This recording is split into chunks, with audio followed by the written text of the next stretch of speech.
Hello बच्चों, आइए प्रश्न समझते हैं। हमारा प्रश्न है मूत्रण और उत्सर्जी तंत्र की विकृतियों की संक्षेप में व्याख्या कीजिए। आइए समझते हैं। बच्चों, सबसे पहले हम अपने प्रश्न की मुख्य अवधारणा को समझेंगे। मुख्य अवधारणा, हमारे प्रश्न में हमसे मूत्रण तथा उत्सर्जी तंत्र की विकृतियों की व्याख्या के बारे में पूछा गया है। आइए लिखें मूत्रण तथा उत्सर्जी तंत्र। आइए समझते हैं। आइए लिखते हैं बच्चों। जो मूत्र का निर्माण होता है, मूत्र का निर्माण वृक्क में होता है। मूत्र का निर्माण वृक्क में होता है तथा एकत्रण, तो मूत्र जो है वह मूत्राशय में एकत्रित होता है। मूत्राशय, पेशियों के संकुचन के फलस्वरूप मूत्र मार्ग बंद हो जाता है। पेशियों के संकुचन से क्या होता है बच्चों? मूत्र मार्ग बंद हो जाता है। मूत्र मार्ग बंद हो जाता है। पेशियों के शिथिल होने से ही मूत्र त्याग हो पाता है।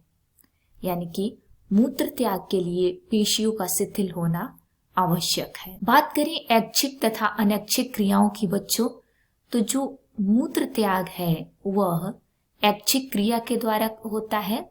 मूत्र त्याग ऐच्छिक क्रिया के द्वारा होता है, परंतु यदि हम मूत्र पर नियंत्रण नहीं कर पाते तब वह अनैच्छिक क्रिया के कारण होने लगता है। तो इस प्रकार हम कह सकते हैं कि मूत्रण क्रिया ऐच्छिक तथा अनैच्छिक प्रक्रिया के सह प्रभाव से होता है। अब हम उत्सर्जन तंत्र की विकृतियों को देखेंगे।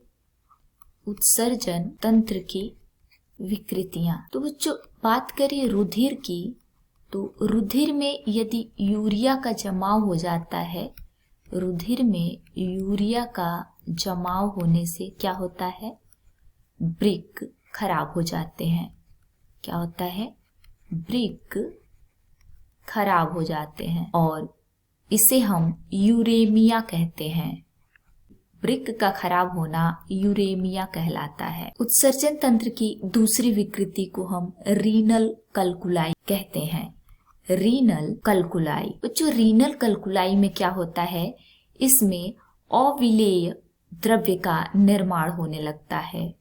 वृक्क में अविलेय द्रव्य का निर्माण होने लगता है। और तीसरी विकृति का नाम है ग्लूमेरुलर फ्रेंटाइटिस। ग्लूमेरुलर फ्रेंटाइटिस में इस विकृति में मूत्राशय में ज्वलन होता है। तो ये आपने मूत्रण की विकृतियां तथा उत्सर्जन तंत्र की विकृतियों को देखा।